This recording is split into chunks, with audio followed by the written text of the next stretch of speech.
नमस्कार दोस्तों, मैं उत्सव कुमार आप सभी का आपके अपने YouTube चैनल उत्सव मैथ्स में स्वागत करता हूं। एसएससी सीजीएल 18 जुलाई सेकेंड शिफ्ट का एग्जामिनेशन समाप्त हो चुका है और उसमें मैथ के कौन कौन से प्रश्न पूछे गए उन सारे प्रश्न को मैं यहां पर लेकर आया हूं। ये सारे के सारे 100% ऑथेंटिक और जेन्युइन क्वेश्चन है जो कि आपके एग्जामिनेशन एसएससी सीजीएल 18 जुलाई और सेकेंड शिफ्ट में पूछे गए।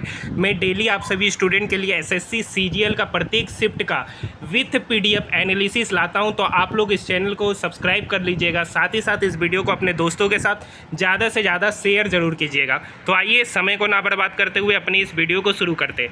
पीडीएफ बता चुका हूँ कि पीडीएफ जो है आपको टेलीग्राम ग्रुप का लिंक दिया है, वहाँ आप जाकर हमारे टेलीग्राम ग्रुप से जुड़ सकते, वहाँ पर डेली आपको पीडीएफ अपलोड कर दिया जाता है।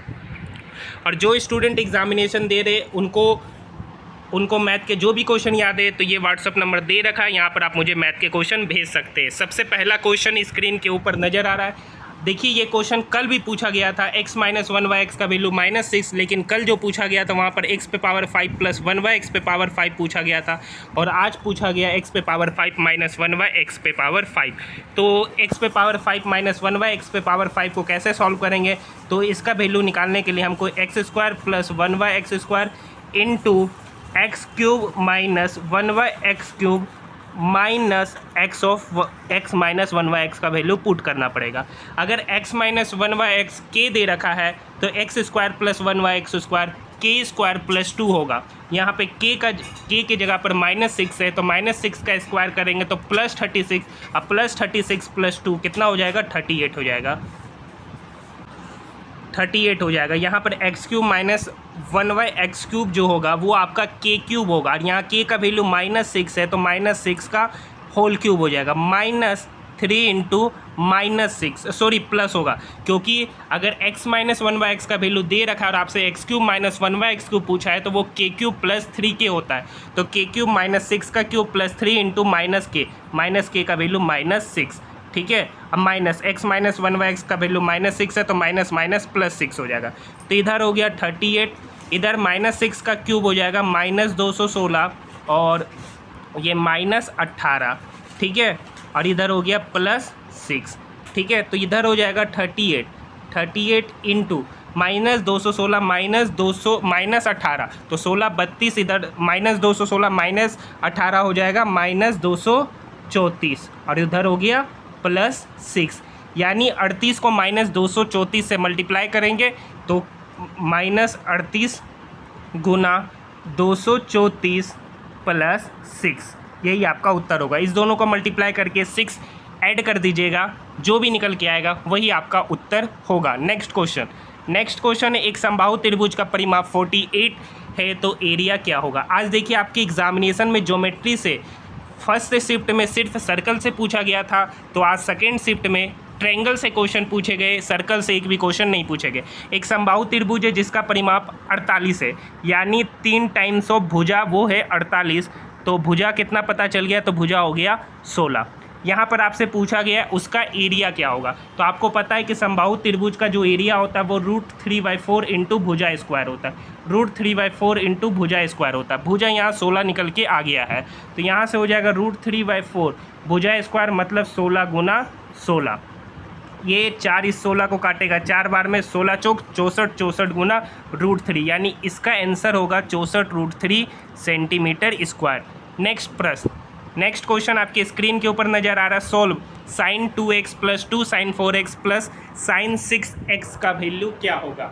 तो इस क्वेश्चन को सॉल्व करने का तरीका होता है, यहाँ पर सिंपल सा फॉर्मेट है sin a + sin b, क्योंकि यहाँ पर sin 4x लिखा हुआ है, तो sin a + sin b बराबर होता है 2 sin a + b/2 into cos a - b/2। तो फॉर्मूला इस दोनों में लगेगा, तो sin a + sin b ये हो जाएगा 2 sin a + b/2 यहाँ 2x है + 6x, ठीक है, sin a + sin b 2 times of sin a + b/2, तो 2x + 6x 8x / 2 4x हो जाएगा इंटू cos a - b/2, तो cos 2x - 6x, तो उधर हो जाएगा cos -4x / 2। अब चूंकि cos के अंदर cos और sec के अंदर में माइनस नहीं रहता है, तो ये कट के -2x ना होके cos 2x हो जाएगा और बाहर में है 2 sin 4x, बाहर में है 2 sin 4x। ठीक है, अब यहाँ भी 2 sin 4x, इस वाले में भी 2 sin 4x, तो 2 sin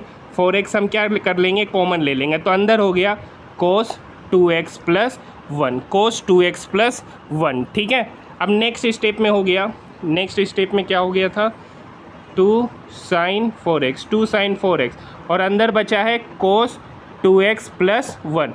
अब cos 2x प्लस 1 क्या होता है आपको पता है, 2 sin 4x, cos 2x plus 1, cos 2x का वैल्यू होता है cos square x minus sine square x और प्लस 1 है तो ये 1 माइनस साइन स्क्वायर x क्या हो गया, cos स्क्वायर x, और cos square x plus cos square x कितना हो गया, 2 cos स्क्वायर x, कितना हो गया, 2 cos स्क्वायर x। तो फाइनल रिजल्ट हो गया 4 into sine 4x into cos square x। क्या आपका उत्तर इसी रूप में था? अगर इसी रूप में था तो आप मुझे कमेंट सेक्शन में ज़रूर बताइएगा। नेक्स्ट क्वेश्चन आपकी स्क्रीन के ऊपर नज़र आ रहा है कि हाँ देखिए, आपके एग्जामिनेशन में आज डिविजिबिलिटी से अलग अलग एक क्वेश्चन दे रखा था जिसमें 7 से डिविजिबिलिटी से क्वेश्चन पूछा गया और एक में 36 से डिविजिबिलिटी का क्वेश्चन पूछा गया। 4 ऑप्शन दे रखा था, एक में पूछा गया कि इनमें से कौन 7 से डिविजिबल है और एक में पूछा गया कि इनमें से कौन 36 से डिविजिबल है। तो ये 2 अलग अलग क्वेश्चन 7 और 36 से पूछे गए हैं। देखिए, एक क्वेश्चन पूछा गया है कि किसी वस्तु को 2000 में बेचने पर उतना ही लाभ होता है जितना उसको 1200 पर बेचने पर हानि होता है। ठीक है, मतलब किसी वस्तु को मान लेते हैं कोई वस्तु सीपी है, ठीक हो, इसको उतना पे प्रॉफिट पर बेच रहे हैं, 2000 में बेच रहे हैं तो उसको कुछ रुपये का प्रॉफिट हो रहा है, वो प्लस x है। ठीक है, अब एक बार क्या किए, उसको 1200 रुपये में बेच दिए तो उसको क्या हो गया, x रुपये का लॉस हो रहा है, x रुपये का लॉस। यहाँ पर वैल्यू सेम है, खाली यहाँ पर माइनस होगा क्योंकि जब बेच रहे हैं हानि में तो वहाँ पे लॉस हो रहा है, जब प्रॉफिट में बेच रहे हैं तो वहाँ पर उसको फ़ायदा हो रहा है। ठीक है, तो यहाँ पर CP निकालने का तरीका क्या है, जो लॉस में बेच रहे हैं और जो फ़ायदा में बेच रहे हैं उस दोनों को ऐड कर देंगे, उसको 2 से डिवाइड कर देंगे, तो 2000 प्लस 1200 3200 डिवाइडेड बाई 2, यानी यहाँ पर CP पता चल गया 1600। क्योंकि यहाँ पर जो परसेंट प्रॉफिट यहाँ पर जो लाभ और हानि का जो डिजिट है वो सेम है। ठीक है, तो यहाँ पर CP पता चल गया 1600। अब बोला 1600 पे 20% का लाभ कमाना है, 1600 पे 20% का लाभ कमाना है, 20% का लाभ मतलब 6/5। ठीक है, ये 5 इसको काटेगा, 5 या 15, 1 5 दूनी 10, 0 320 गुना 6, 0 6 दूनी 12, 6 3 18, 1 19, यानी उस वस्तु को हमको 1920 रुपये में बेचना पड़ेगा, तब उसको 20% का लाभ होगा। नेक्स्ट क्वेश्चन देखिए, नेक्स्ट क्वेश्चन है कि एक समद्विबाहु त्रिभुज है।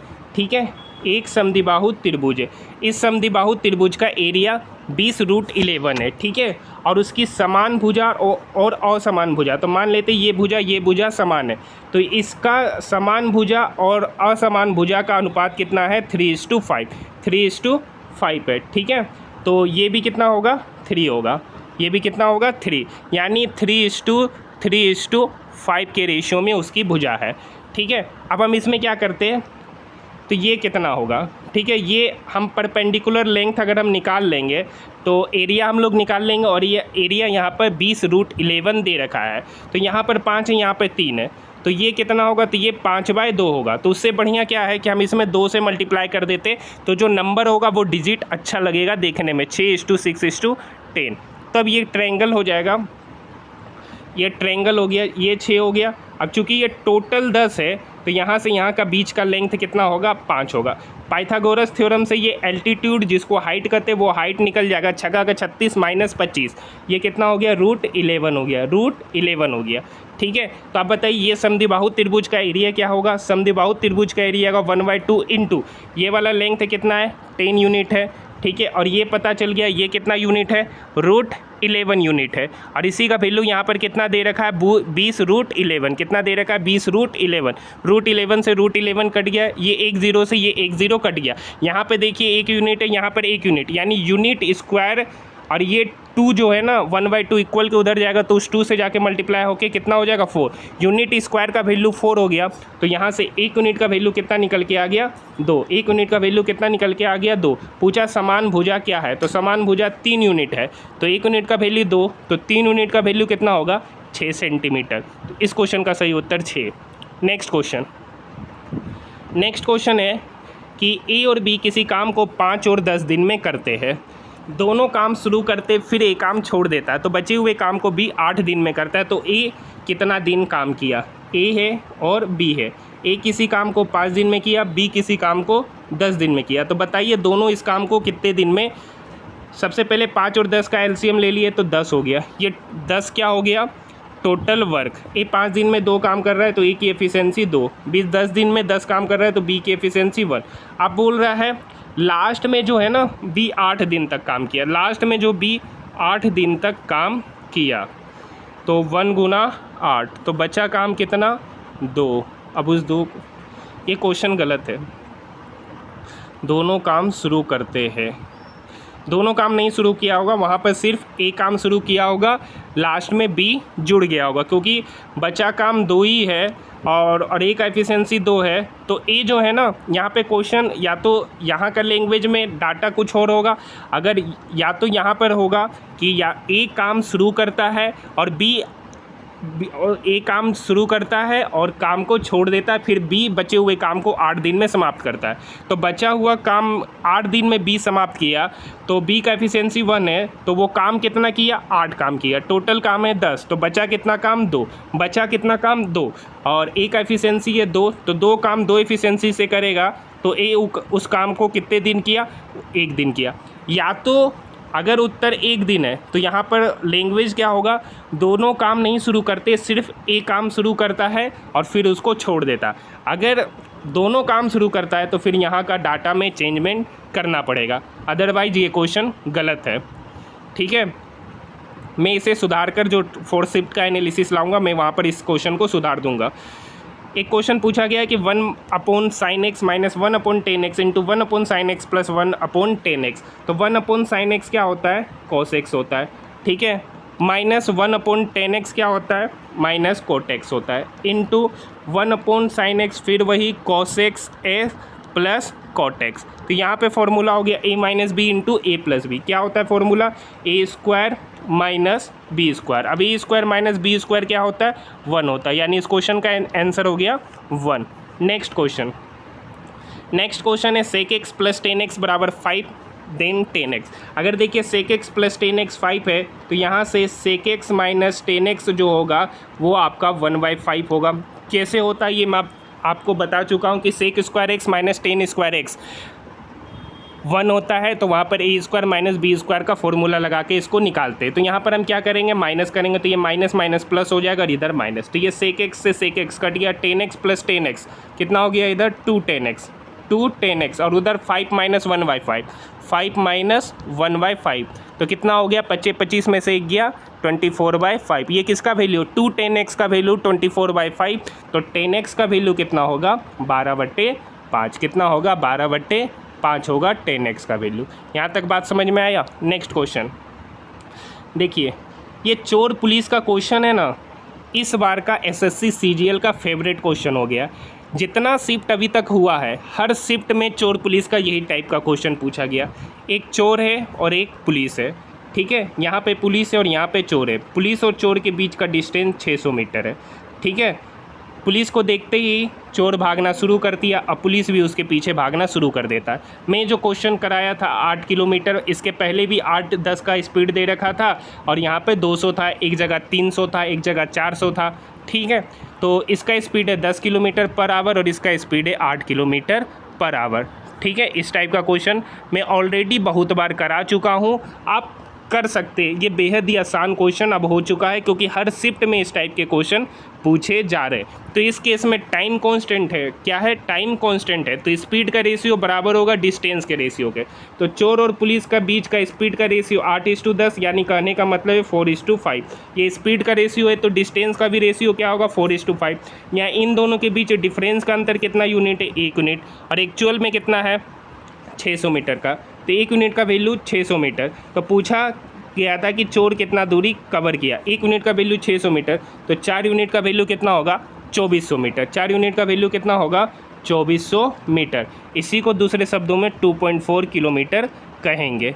नेक्स्ट क्वेश्चन देखिए, 32 कलम और 12 पेंसिल का जो कीमत है ना, वो आपका 790 रुपया है। तो आपसे पूछा है 8 कलम और 3 पेंसिल का कीमत, 3 पेंसिल का कीमत क्या होगा। तो देखिए यहाँ पर ये इसका क्या होगा 4, ये इसका क्या है 4 गुना है और ये भी इसका क्या है 4 गुना है। तो यानी ये भी इसका क्या होगा 4 गुना, यानी 790 में 4 से हम क्या करेंगे डिवाइड कर देंगे। तो 790 में 4 से डिवाइड किए, 3 4 नंबर 36, 3 30 7 चौक 28, 2 4 25 20, यानी 8 कलम और 3 पेंसिल का कीमत 197.5 रुपीज़ होगा। क्योंकि यहाँ पर देख सकते हैं ये इसका 1/4 है, ये भी इसका 1/4 है, तो ये भी इसका 1/4 होगा, यानी 79 का 1/4 तो 197.5 होगा। नेक्स्ट क्वेश्चन, ये क्वेश्चन है कि किसी वस्तु का अंकित मूल्य 3600 रुपया है। ठीक है, किसी वस्तु का अंकित मूल्य 3600 रुपया, उस पर एक क्या है, उस पर एक बार 35% का छूट दिया। एक आदमी है उसको 35% का डायरेक्टली छूट दिया। ठीक है, एक दूसरा केस है कि कोई दूसरा व्यक्ति आया उसको 30% और 5% का कर्मागत छूट दिया गया। तो उन दोनों का डिफरेंस कितना होगा। तो उन दोनों को जो दिया गया छूट, उस छूट का डिफरेंस क्या होगा, ये क्वेश्चन पूछा गया। तो एक को तो 35% का छूट दिया गया, दूसरे को कितना का 30% और 5% का कर्मागत छूट। तो यहाँ पे सक्सेसिव डिस्काउंट निकलेगा 30 + 5 माइनस 30 × 5/100, 30 × 5/100, यानी इस दोनों के बीच जो डिफरेंस है 35 - 1.5, यहाँ पर है 35 - 1.5 और यहाँ पर 35%। एक को दिया है 35% का छूट और एक को दिया है 33.5% का छूट। तो इन दोनों के बीच डिफरेंस कितना है 1.5%। इन दोनों के बीच डिफरेंस कितना है 1.5%, यानी 3600 का 1.5%। यहाँ से डेसिमल हटाएंगे नीचे 100 और इसके बदले 10 आएगा।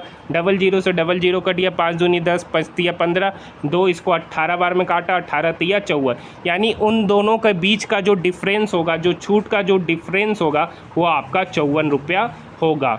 यहाँ तक बात समझ में आई। नेक्स्ट क्वेश्चन, तो ये सारे के सारे क्वेश्चन जो है आपके SSC CGL 18 जुलाई सेकेंड शिफ्ट में पूछे गए। तो आज के लिए इतना ही।